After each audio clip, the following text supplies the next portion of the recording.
Hello दोस्तों, real farmer family YouTube channel पर आप सभी का बहुत बहुत स्वागत है। दोस्तों, आज बात करेंगे ज्योति प्रवीण मामले की। और ज्योति प्रवीण मामले पर आज आपको ऐसी बात बताऊंगा जो आज तक आपने नहीं सुनी होगी, आपको नहीं पता होगा।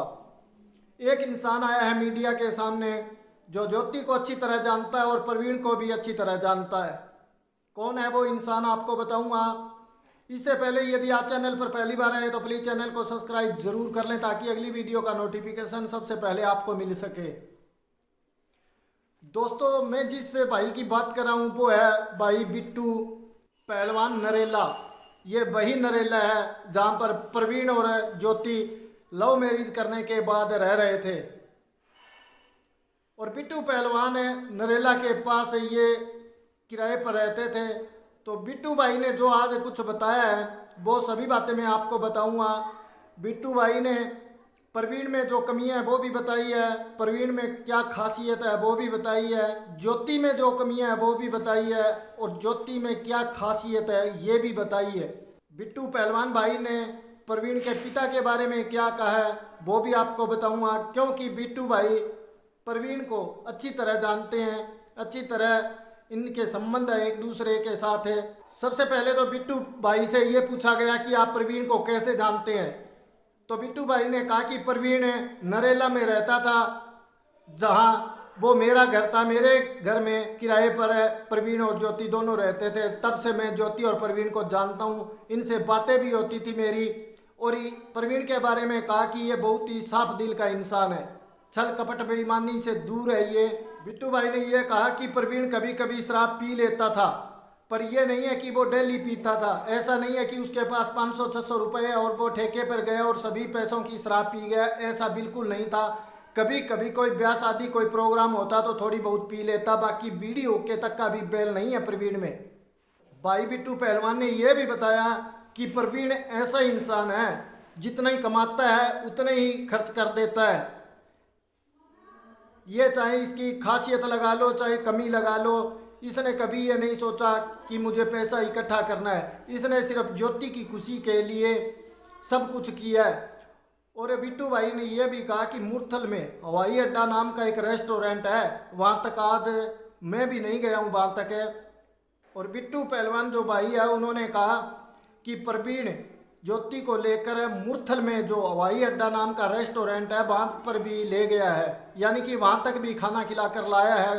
तो कुछ लोग ये कह रहे थे कि ज्योति को वो खाना नहीं दे रहा है, तो इस बात पर बिट्टू भाई ने कहा कि आज तक मैं नहीं गया उस रेस्टोरेंट में, पर प्रवीण ज्योति को लेकर गया है उस रेस्टोरेंट में। तो हम खाने पीने की ये बातें नहीं कह सकते कि प्रवीण ज्योति को कुछ खाने के लिए नहीं दे रहा था।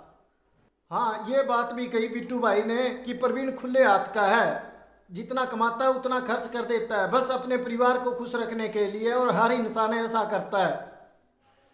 ये पहले ड्राइवरी करता था और फिर सीएनजी वाले पंप पर लग गया, उसके बाद जो सट्टा लगवाते हैं बुक्की होते हैं उनके वहाँ काम करने लग गया।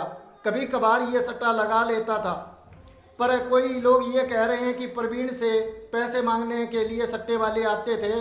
तो बिट्टू भाई ने कहा कोई नहीं आता था, ये हमारे घर पर रहते थे किराए के ऊपर, यदि कोई आता तो हमें ज़रूर पता होता, परंतु आज तक प्रवीण में पैसे मांगने वाला कोई नहीं आया।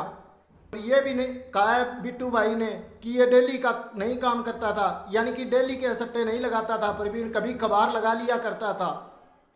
भाई बिट्टू पहलवान ने यह भी कहा कि जब इनके लड़का होने वाला था उससे पहले ही इनकी अनबन हो गई थी, जिस कारण ज्योति वहाँ चली गई थी।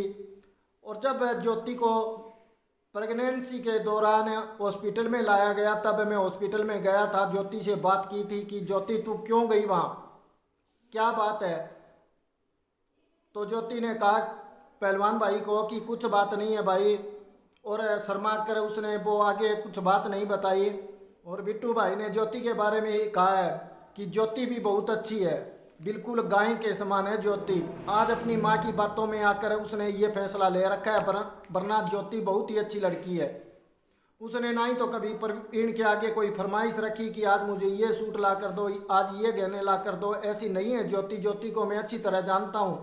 पहलवान भाई ने यह भी कहा कि इस मैटर के अंदर गलतफहमियाँ ज़्यादा बढ़ी हुई है। जितना मैं ज्योति और प्रवीण को जानता हूँ उतना मैंने बताया है।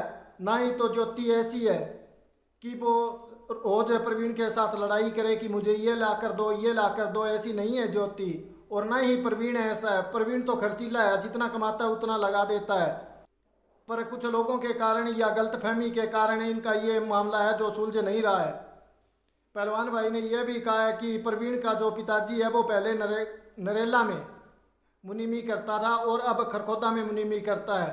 और प्रवीण जितनी आपकी माँ बाप की नहीं मानता इतनी हमारी मानता है। अब बंद कमरे में इन पति पत्नी की क्या बातें हुई है वो तो मुझे पता नहीं है, परंतु जितना मैं जानता हूँ हमारे घर पर रहे हैं, मैं जितना इनको समझता हूँ उतना सब बता रहा हूँ मैं, कि ऐसा कोई भी मैटर नहीं है इनका जो इतना लंबा खींचा जाए। यदि इस मामले को पंचायत के द्वारा सुलझाया जाता है तो मैं 50-40 लोग मेरी तरफ से भेजने के लिए भी तैयार हूँ। और ज्योति के पास मेरा नंबर भी है, ज्योति मेरे को फ़ोन भी कर सकती है, जो कमियाँ प्रवीण में है वो बता सकती है। और प्रवीण की मैं गारंटी इतनी लेता हूँ कि यदि ज्योति प्रवीण के पास आती है तो प्रवीण कभी भी ज्योति के ऊपर हाथ नहीं उठाएगा, कभी भी दुख नहीं देगा। इस बात की मैं गारंटी लेता हूँ। ये सब बातें बिट्टू भाई ने कही है। तो दोस्तों ये मामला चलते हुए बहुत काफ़ी समय हो गया है। अब देखो ये कब तक मामला सुलझता है। इसी तरह एक मामला और चला हुआ है अन्नू और राकेश का। आए दिन समाज में ऐसी घटनाएं घट रही है, परिवार टूट रहे हैं। तो जो भी आपके बीच में कोई भी कभी भी गलतफहमियां हो जाती है तो पति पत्नी आपस में बैठकर वो गलतफहमियां दूर करें ताकि परिवार बच सके। इन्हीं सब बातों के साथ सबको राम राम, नमस्कार।